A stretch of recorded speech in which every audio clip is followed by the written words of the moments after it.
The last time he texted me was in April, but let me check to make sure.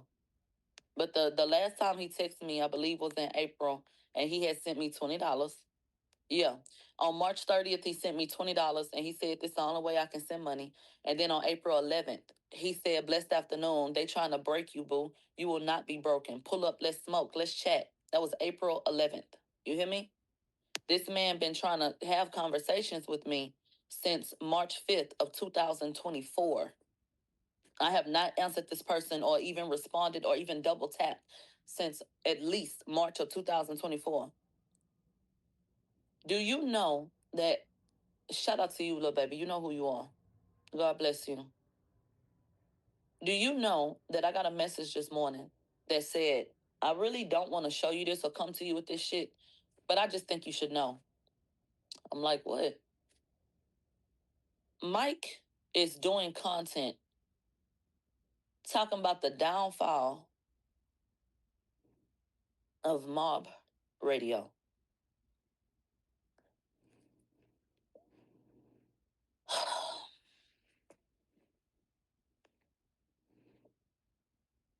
Do you know that I could literally just sit up and break into tears when I think about how godless you people can be? Not for sadness or not for. Y'all are so unbalanced that it scares me sometimes. I was raised in such a way that this shit disturbs my spirit. The way that someone could beg for your attention and time and want to be a part of your space only to not get their way and to go and do something like this. But I understand the season of my life. So, okay.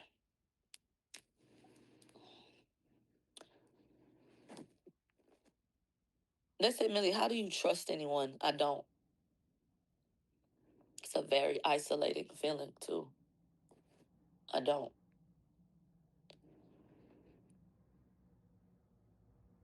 So, the shit is just ridiculous, honestly. And I don't even really have anything to add to it. Like, that's literally the most I'm going to say about it. That the shit is ridiculous. Um, but that was the nail in the coffin for a decision that I've made where moving forward, because I don't spread myself too thin. So I don't be passing out my number. My number has been leaked online, so it's possible that you have my number. But I don't just give out my number. And for damn sure, it don't matter if you have my number or not, bitch. If I don't want to answer you, I'm not.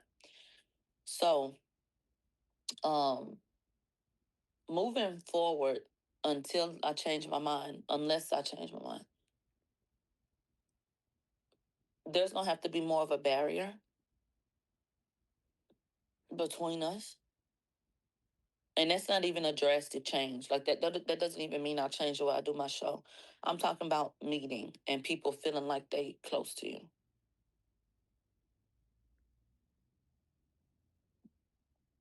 From now on, with the Camp Mob shit, I will hand select. And honestly, I think I'll keep it at people I have personal relationships with for the house and for anything after hours. Moving forward, anything that I do that involves the public, the rest of y'all, it'll be meet and greet type shit. Like if you want to use your money to come out to whatever location to see me, to whoop de whoop, and take a cute little picture and da da da, that's gonna be all you get out of me. That's it. Which would be at a particular location. And it even could be Friday, Saturday, Sunday. I'll come to these different places and see you, and that's what we'll do. But I have opened myself up a lot to you guys, and I've let y'all be up under me a lot. And as much as I like to fancy myself a regular, everyday person, I'm not. So I just can't do that no more. That's all. I hope you understand. I'm not trying to be Hollywood with y'all, but I have to do something. Moving forward, I'm going to be very, very transparent with you guys about anybody from the mob or in business, bitch, that I'm having a dealing with. You notice I'm very particular about who I call a friend of mine. So I hope that it doesn't make anybody feel uncomfortable. But moving forward, I'm going to be very, very like particular about the title of a person, just so that the audience always knows how I regard this person. I'm going to be very transparent about the way we talk, if we talk. You know, that, hey, listen, moving forward, like I used to give my number, like, hey, just hit me up. The reason that Mike got my number was because of the internship opportunity. That is it. That is how he got my personal number. Well, shit, if that's going to become a thing, then let me go get another phone. Let me go get another phone with another number that's literally just for business. And make sure that everybody who gets that number understands that this is a business phone. That is it. And no, you may not speak to me personally. This type of shit is why when y'all write me and send me DMs, unless you say something that really catches my eye, I simply double tap it. I could get a message that says, I love you. Now, when y'all tell me y'all love me, I do tell you I love you back because I think that's important. And you take the time to give me that, I'm gonna take the time to give it back.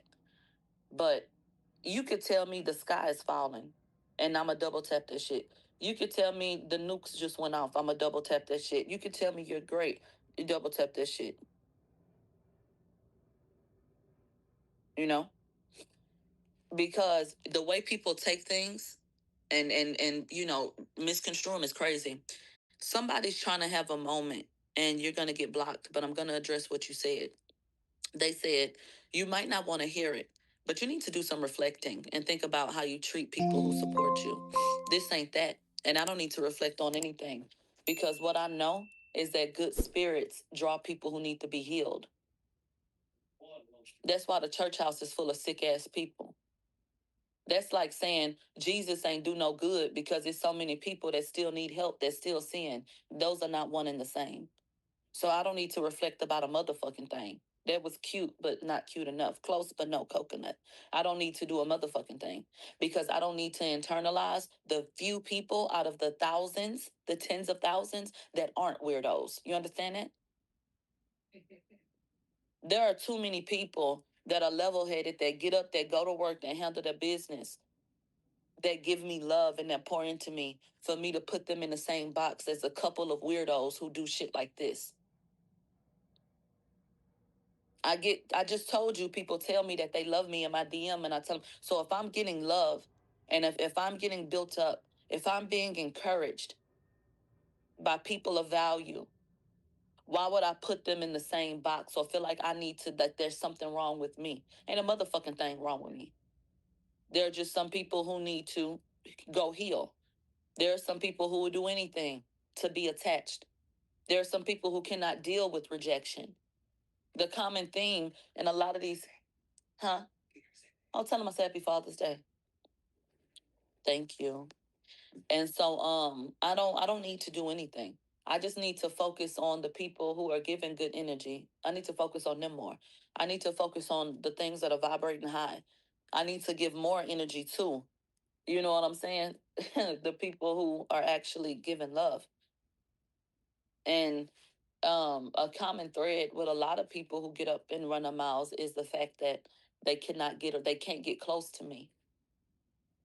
When people have realized that I have shut that door and they can feel it, and I think that you know enough about me that when I close it, I'm done with it. Once I close that door for real, that's when they flip and it turns into this, where they flip it. You can't join them, try to beat them type shit. And then they turn into detractors. But I can literally go on my phone and show you every instance where if I had answered that person, we wouldn't even be here. But what I will never do is be bound by anything like that. A nigga want to go off and run, you go do your biggest one. A lot of y'all sit up and deal with shit longer than what you have to because you scared of what somebody gonna do in response. Bitch, I'm gonna go for what you know, nigga. Mm-mm. No. I'm not gonna be a part of something I don't want to be a part of.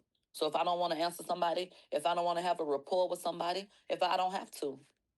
That's why I ignored him, because I didn't have to speak to him. And if you want my honest feelings on it, I thought it was quite comical that he would even be reaching out to me after all I did to make sure that he was okay. I texted and called that man's phone numerous times to check on him. He ignored it. I went on his social media and reached out to him. He ignored it. I got so concerned for him. And let me tell you another reason why I was concerned for him. Because he's not from Houston. This man then told me that he's here. All his family is not here. He's from Louisiana. You know, he goes through different things, you know. Um, so I was hoping he was okay. I really was concerned for him, the way that I would be concerned for any one of you guys. I got so concerned for a nigga one time I took him groceries. I be doing shit like that, you know? Silly me, okay?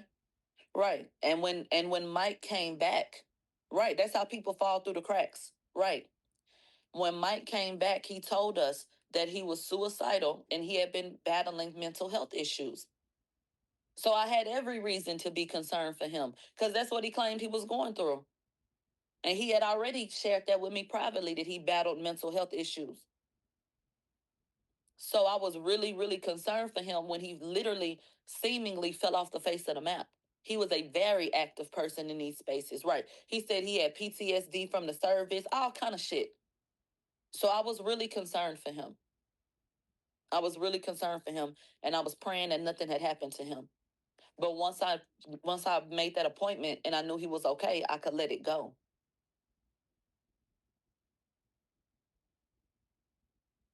You know? They said maybe you need to stop taking people groceries because ironically they've been bad apples. Girl, that made me laugh. Girl, that made me laugh. So like I said, it just makes no sense. It makes no sense. Um, I, I can't. I don't even have anything to say. You know, I just literally like throw my hands up. It's nothing to say. Um, Nothing even I was gonna say it's disappointing, but nothing even surprises me anymore.